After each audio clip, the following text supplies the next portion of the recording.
तो दोस्तों आइए चलिए फटाफट देख लेते हैं कि आज निफ्टी में क्या हुआ। और दोस्तों अगर हम डेली चार्ट फ्रेम की बात करें तो यहाँ पर बहुत ही अच्छा ब्रेकआउट हमें कल के दिन मिल चुका था निफ्टी के अंदर, और आज कहीं ना कहीं मार्केट गैप अप ओपनिंग के साथ यहाँ पे एक रेड कैंडल बनाया है। और यहाँ पर हम अगर इस चीज़ को अगर कंसीडर करें कि क्या ये जेन्युइन ब्रेकआउट है या फिर मार्केट ट्रेंड चेंज कर रहा है, अगर हम इसे कंसीडर करें तो कहीं ना कहीं बहुत बड़ी कन्फ्यूजन आती है। तो दोस्तों सारी कन्फ्यूजन इस वीडियो में आपकी दूर होगी। वीडियो में बने रहें तब तक के वीडियो को लाइक नहीं किया है तो वीडियो को लाइक कर दें और चैनल को सब्सक्राइब कर दें, जिससे कि डेली आने वाली इन्फॉर्मेटिव वीडियो का आपको नोटिफिकेशन मिलता रहे। यहाँ पे हम डेली चार्ट फ्रेम में आ गए हैं और यहाँ पे हम देख रहे हैं कि यहाँ पे बहुत ही अच्छा ब्रेकआउट मिला है हमें, और यहाँ पे एक रेड कैंडल बनाया है मार्केट ने। तो हम सिंपल सा क्या काम करेंगे, हम 15 मिनट में चले जाएंगे और 15 मिनट में हम देखेंगे कि मार्केट में एक्चुअली में आज क्या हुआ है, जिससे कि हम कल पता लगा पाएंगे कि कल मार्केट में क्या हो सकता है। तो दोस्तों यहाँ पर अगर हम 15 मिनट का टाइम फ्रेम हमने ओपन कर लिया और यहाँ पर देखिए तो आज मार्केट ने गैप अप ओपनिंग दी।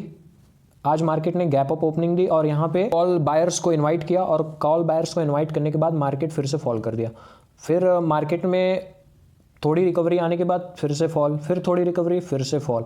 और दोस्तों आज एक्सपायरी थी तो हमें मतलब एक्सपायरी के दिन हमें बड़ा मूवमेंट कोई देखने को आज के दिन तो हालांकि नहीं मिला। तो दोस्तों आज के दिन कोई भी सेटअप नहीं बन रहा था ट्रेडिंग का। अगर आप मैं 5 मिनट की टाइम फ्रेम पे अगर आपको दिखाऊं तो यहाँ पर आपको एक चीज़ बहुत अच्छी समझ में आएगी कि यहाँ पर अगर आप देखोगे तो आप मार्केट ओपन हुआ, ठीक है, ऊपर की तरफ ग्रीन कैंडल बनाते ही जा रहा था और हम यहाँ पर वेट कर रहे थे। तो हमने सोचा कि यहाँ पर यार पुट ले लेते हैं, चलो ठीक है, हमने पुट ले लिया। और पुट लेने के बाद हम क्या करते हैं कि वेट करते हैं। अब पुट लेने के बाद ये एक रेड कैंडल बनाता है और 3 ग्रीन कैंडल बनाता है। दोस्तों यहाँ पर मतलब इतना पेशेंस, और वो भी एक्सपायरी के दिन, बहुत ही गंदी होती है, क्योंकि एक्सपायरी के दिन आपको कोई पेशेंस नहीं दिखाना होता। आपको 5-10 मिनट के अंदर आपको टारगेट मिलने हैं तो मिल जाने हैं, नहीं तो फिर घंटे भर बैठने का मतलब थीटा डिके।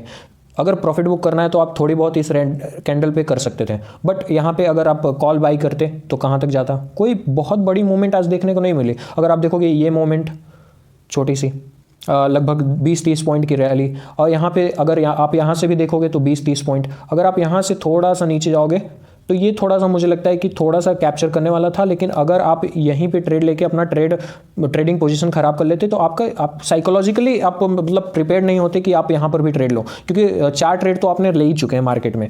तो यहाँ पर कोई ट्रेड लेने का मन नहीं बनता है, और यहाँ पर अगर आप ट्रेड भी ले लेते हो तो उसका प्रीमियम बहुत ही आ गया था, डबल हो गया था। यहाँ पे अगर मैं यहाँ से यहाँ तक का मार्केट में प्रीमियम देखूँ तो यह डबल हो सकता है, ठीक है, मैं मानता हूँ डबल हो सकता है, लेकिन हमारा प्रॉपर सेटअप नहीं बन रहा था कि हम कोई पहले तो यहाँ पे गैप अप ओपनिंग के साथ ही पूरा सेटअप बिगड़ गया था मार्केट का, क्योंकि आज के दिन गैप अप नहीं ओपन होना चाहिए था मार्केट को। अगर आज के दिन फ्लैट ओपन होता तो शायद 18,120 की रैली हमें देखने को मिलती, वो भी प्रॉपर सेटअप के साथ, जिसमें हम ट्रेड भी अपने पोजिशन बना सकते। बट आज ट्रेडिंग करने का कोई मेरा मन भी नहीं था, बट मैंने 2-3 ट्रेड लिए थे जिसमें मेरे स्टॉप लॉस हिट हुआ, मैं मार्केट से निकल गया, क्योंकि उतनी बड़ी मूवमेंट बनी नहीं रही थी कि हम उसके लिए जाए। बट मैंने सोचा कि थोड़ा ही बहुत स्कैल्पिंग करते हैं, बट उसमें भी मेरे स्टॉप लॉस हिट हुआ, मैं मार्केट से बाहर निकल गया। तो दोस्तों आज के दिन कोई ट्रेडिंग थी नहीं वैसे। और अगर मैं इस मूवमेंट की भी बात करूं, लास्ट में जो एक छोटी सी मूवमेंट आई थी यहाँ पे, तो इस मूवमेंट में भी आप ट्रेड नहीं ले पाते, क्योंकि यहाँ पर प्रीमियम 0 हो गए थे लगभग। उस पोजीशन में आप ट्रेड को नहीं ले पाते। तो दोस्तों सिंपल सी बात है कि अब यहाँ पर अगर आज का मार्केट हमने देखा तो टोटल नो ट्रेड मार्केट था आज के दिन, और छोटा मोटा ट्रेड था भी तो उससे कुछ होने वाला नहीं है, क्योंकि आपका प्रीमियम डीके ही इतना कर देगा कि आपको प्रॉफिट बुक करते करते उतना। तो यहाँ से मैं ड्राइंग्स को हटा देता हूँ, फिर हम देखते हैं कि कल के दिन हमारे पास कौन से लेवल्स इंपॉर्टेंट रहने वाले हैं, क्योंकि कल के दिन मार्केट का कल एक्सपायरी का वीकेंड शुरू होने वाला है कल से। तो कल वीक स्टार्ट होगा इस एक्सपायरी का, तो वहाँ से हम देखेंगे कि क्या हम हमारे पोजीशन किस टाइप के रह सकते हैं। तो हमें सिंपल से हम डेली टाइम फ्रेम में जाके फिर से देख लेते हैं कि यहाँ पर मार्केट का ऑल ओवर ट्रेंड कहाँ पे है। तो अगर मैं ऑल ओवर ट्रेंड की बात करूँ तो अभी मुझे जितना लग रहा है दोस्तों कि यहाँ पर एक जो ये रेसिस्टेंट है, यहाँ पे ये रेसिस्टेंट बहुत ही मेजर रेसिस्टेंट है 184 का। अगर यहाँ से हम बाइंग पोजीशन बनाते हैं तो हम शायद यहाँ तक का एक टारगेट ले सकते हैं कल के दिन। हो सकता है मार्केट ओपन हो, गैप अप ओपनिंग हो, गैप डाउन ओपनिंग हो, लेकिन मार्केट को यहाँ तक तो जाना चाहिए मेरे हिसाब से। और मार्केट अगर यहाँ तक जाता है ऊपर की साइड, ऊपर से नीचे की तरफ रिट्रेस करता है, तब हम समझ सकते हैं कि एक डाउन साइड का फॉल हमें देखने को मिल सकता है। लेकिन अभी इस समय इस सिनारियो में यहाँ से अगर मार्केट रिवर्स कर गया तो हो सकता है कि ये ट्रैप करे और ट्रैप करके फिर से ऊपर की तरफ रैली दे दे। तो दोस्तों हमें सिंपल से कल के दिन हमें वेट करना है, और कल अगर फिर से हमारे सेटअप बनते हैं तो हम फिर से एंट्री लेंगे कल के दिन। तब तक के लिए जो इंपॉर्टेंट लेवल रहने वाले हैं मैं आपको बता देता हूँ वो। तो सबसे पहले हमारा ये लेवल इंपॉर्टेंट है 18,184 का लेवल, और दूसरा डाउन साइड के लिए मैं लेवल बताऊँ तो यहाँ पे हमारा इस ग्रीन कैंडल का टॉप हमने मार्क किया जो बॉडी है, टॉप बॉडी, तो ये आता है 18,350। तो ये कल के दिन हमारे लिए सपोर्ट का काम कर सकता है। मैं इसे अच्छे से ड्रॉ कर लेता हूँ, 18,015। ओके, तो ये हमारा कल के दिन सपोर्ट के तरीके से काम कर सकता है मार्केट में, क्योंकि कहीं ना कहीं प्रीवियस जो बाइंग आई थी हमारे लिए, वो कहीं ना कहीं हमारे लिए सस्टेनेबल हो सकती है। हालांकि आज के मार्केट को देखकर ये नहीं लगता कि कल की बाइंग हमारे लिए सस्टेनेबल थी, क्योंकि अगर हम यही चीज़, मैं आपको बहुत इंटरेस्टिंग चीज़ दिखाता हूँ यहाँ पे। तो अगर आप देखोगे तो ये जो रैली थी, अगर आप देखोगे यहाँ से, तो मैं क्या करता हूँ, फिबोनाची उठाता हूँ और यहाँ से लेके यहाँ तक मार्क कर लेता हूँ। तो अगर कोई, एक मिनट, यहाँ से मैं इसको मार्क कर लेता हूँ अच्छे से, जिससे कि हमें, यस, तो यहाँ हमने मार्क कर लिया।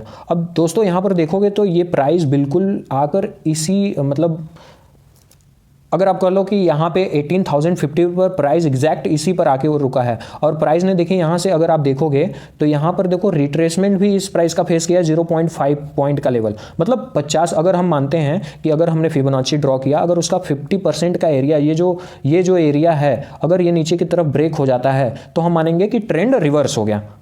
अगर ये 50% का एरिया मतलब ब्रेक नहीं होता है तो हम मानेंगे अभी ट्रेंड ऊपर की ही तरफ है, अभी प्राइस सस्टेन कर रहा है, या हो सकता है इस लेवल पे प्राइस सपोर्ट कर रहा है और सपोर्ट करने के बाद फिर से ऊपर की साइड रैली दे दे। तो यहाँ पर बहुत ही गौर से देखना, मैं बहुत ही इंपॉर्टेंट चीज़ बता रहा हूँ। अगर आप इसे डेली प्रैक्टिस भी करोगे तो आपको समझ में आ जाएगा कि नहीं ये काम कैसे करता है। क्योंकि अगर दोस्तों कोई भी चीज़ मैं बताता हूँ उसको आप डेली प्रैक्टिस करोगे तभी आपको समझ में आएगा, अदरवाइज आप मार्केट में लॉस ही करते रहोगे। क्योंकि दोस्तों लॉस करना तो लाजमी है ना, अगर एक दो ट्रेड आपके स्टॉप लॉस हिट करते तो कोई दिक्कत वाली बात नहीं है यहाँ पे। लेकिन वहाँ पर प्रॉब्लम ये है कि हम कितना क्वांटिटी उठा रहे हैं और कितना लॉस मतलब हम एक्सेप्ट कर रहे हैं। अगर वो लॉस आपके माइंड में ये कहता है कि नहीं चलो यार ठीक है हमने इतना लॉस किया, कोई दिक्कत नहीं है, तब तो आप लॉस ले सकते हो। अदरवाइज अगर आप ऐसे लॉस ले रहे हो, बहुत ही ह्यूज लॉस जो कि आपके माइंड के लिए सूट नहीं करता, तो आप कहीं ना कहीं बहुत ही ट्रेडिंग को अलग नज़रिए से देखने लग जाओगे और आप ट्रेडिंग छोड़ भी दोगे, मुझे ऐसा लगता है। तो हमारे लिए सिंपल सी बात है, थोड़ी बहुत साइकोलॉजी भी यहाँ पे स्ट्रांग करनी चाहिए अपनी, क्योंकि यहाँ पर हम ट्रेडिंग कर रहे हैं, दिमाग लगाकर पैसा कमा रहे हैं, तो कहीं ना कहीं दिमाग का स्ट्रेंथ भी अच्छा होना चाहिए, हमारे माइंड का स्ट्रेंथ ऑल ओवर बहुत ही बढ़िया होना चाहिए, तभी हम ट्रेडिंग से अच्छे खासे पैसे कमा सकते हैं। तो यहाँ पर हमने देखा 5% का जो एरिया है इसने ब्रेक नहीं किया है, और यहाँ से हो सकता है तो प्राइस थोड़ा सा रुक के ऊपर की तरफ मूव कर सकता है। तो हमारे लिए कल के दिन ये बहुत ही इंपॉर्टेंट लेवल रहने वाला है 18,050 का, और ऑल ओवर डिपेंड करता है कि मार्केट गैप अप ओपन होता है या गैप डाउन ओपन होता है, तो हम इसको हिसाब से भी व्यू बना सकते हैं। तो अगर आपने मेरा टेलीग्राम चैनल नहीं ज्वाइन किया तो टेलीग्राम चैनल ज्वाइन कर लो, जिससे कि अब मैं ड्यूरिंग द मार्केट भी ट्रेड आपको देता रहता हूं, तो आप नॉर्मली उसे प्रैक्टिस कर सकते हो। तो दोस्तों आज की इस वीडियो में बस, मिलते हैं कल, तब तक के लिए जय हिंद।